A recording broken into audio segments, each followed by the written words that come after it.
After the amending of Uganda Constitution, more especially on Article 102, Clause B, many people came out to actually stand against what had been done. Among these were members of parliament represented by Council Lukwago Elias, who happens to be the Lord Mayor of Kampala, and then Uganda Law Society, and of course, Male Mabirizi. And up to now, the two seem to have, decided to leave the case, but now Councillor Male Mabirizi continues with the case in the East African Court of Justice. Today is with him. I am with him, and we try to understand why he is so far in as far as his journey is concerned. We stopped with a conversation where he was fundraising money and totaling to 100 million plus. That is the biggest question. Council. Yes. How much do you need and how much have you made so far? Thank you, Mordecai. I thank the people who have been contributing to our cause. First, in the beginning, our budget was 394 million. 394? Yes. But we had to adjust it by removing some things. Like our budget to go the people down there and mobilize, and then we removed most of those things. We had budgeted to travel by plane. We removed even that. We said we can travel by car or by bus. And now we have a budget of 118 million shillings. 118? Yes. I think so far we have about just slightly more than 10 million shillings. Of course, it seems to be a little amount, but going by Ugandan standard and how Ugandans are frightened by the 33 years rule of Museveni, that's a good amount. But again, I call upon all people to contribute to the cause, just by contacting us on our normal contacts. There are two numbers, 0701 88 1231 and 0779 86 9880. The number on WhatsApp for most of the people who can contact me on WhatsApp, 0701 88 1231. But we also have a Facebook page, which you can go there and like and see everything. We update everything there. That is called AJM Trek to Arusha. The 2 is number 2. You can go to my own Facebook account. It is Mabirizi Male. You can also find me there, and then I also try to put there each and every update. Council, if I may ask, regarding the fundraising, do you think Ugandans who think it was extremely wrong to amend the constitution, do you think they still have the spirit of fundraising? Yes, that's why I'm telling you, I've so far got about 10 million shillings, more than 10 million shillings. So there's a spirit. But the problem with most people is leadership. Leadership, telling people that this, if we do this, we can do this. Because even this one is a new trend. I've never heard of any person filing a case in court and saying, now I don't have money, please come and fundraise. No, it has never happened before. So this is a new trend now. We're telling them, you people, this is our country. We should not let this country to the dogs. We should not leave it to the politicians only. You can do yourself your duty. You can contribute 50, 10, 20, 5,000 and see the change you want to happen. Because in those other countries, democracies which you like, the US and others, it's people who fundraise. I think we're aware of that. People fundraise for a candidate they want. They sponsor that candidate, and then he wins.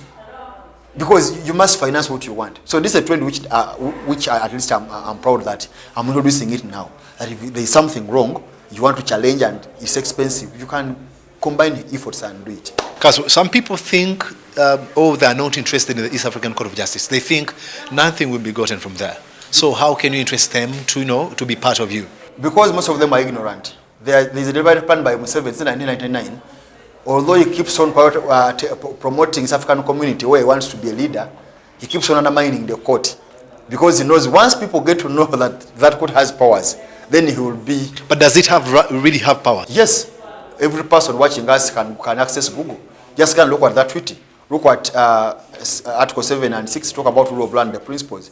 But more importantly, Article 30 says any person resident in the community has powers to petition that court for a declaration that any action, act, or regulation or decision contravenes the treaty. So that's his power. Anything done in a country. Maybe for an example, you can give us incidents where it has actually ever ruled that will actually give hope to Ugandans. In our Ugandan case, every person remembers Black Mamba, which was commanded by Sejusa, then Tinyefunza.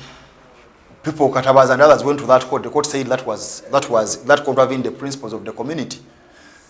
Tanzania, Magufuli passed a new law called Media Services Act. It was nullified because it infringed on the principles of the community. Burundi, there was also another law over the same. It was nullified. So the court is working only that they are keeping it at a lower level. to tell people that actually the last court here is the last court in Uganda is Supreme Court, which they can easily compromise, which have Katurebe, who was a former minister, and then other so-connected judges like Chumwesige, who studied with Museveni in the same school. That's the motive, but those decisions are there. Even when you go to Google and go to East African Court of Justice, you will see it. I want Ugandans to get a habit of reading and research. I understand you intend to ask this court to actually put on hold the 2021 elections. Why? Which is extremely anticipated by many Ugandans. Yes, of course, I'm applying to court to hold the 2021 roadmap. It's not actual election, because elections come from a roadmap. Election is the final bit of it. So the roadmap. The roadmap up to final election and nomination and whatever. That's what I want. Because I'm saying this amendment I'm challenging, it puts Museveni on the ballot paper. Now, what will happen if after holding the election, the court says that was illegal, the amendment was illegal? After Museveni has sworn in himself, what will happen? So it's normal in all court processes that you hold until the dispute is determined. But I have a hope that actually the dispute will be determined in 2020. By 2020 it will be determined. So I'm hopeful that by nomination time, at least we'll have a decision of the first court. Well, we are running out of time. The last thing that I would like to ask you is to actually remind Ugandans on your move, your campaign, and maybe remind them about the numbers, and then you will have to let them know how do they account for their money. Of course, they should expect accountability, because this is a cause for all of us. But most importantly, I need to apart from applying to hold elections, I can tell you that the government filed a defense in that case. I want the defense to be struck out because it was out of time. And actually, the government, I said now, allow us to allow them extend time and validate their documents. So at least now we are ahead of them, that actually they're out of time. Again, we have also applied for several documents, including Museveni's documents, those of Chumwesige, Katurebe, because we need them as evidence. All those applications are there, and we are moving on, and I think we are moving on fairly. So I call upon you to contribute to this cause, because it's our country, it's your duty as citizens. Just remind you that 0701 88 1231 is our WhatsApp number, and 0779 869880 is our mobile line number for MTN. The 0701 88 1231 is also our Airtel mobile number. You can visit our Facebook page, Ejimi Talk to Arusha, and also visit my personal account on Facebook, Nabilis Male. I'll have to respond to you as soon as possible. All right, it's been a pleasure having you.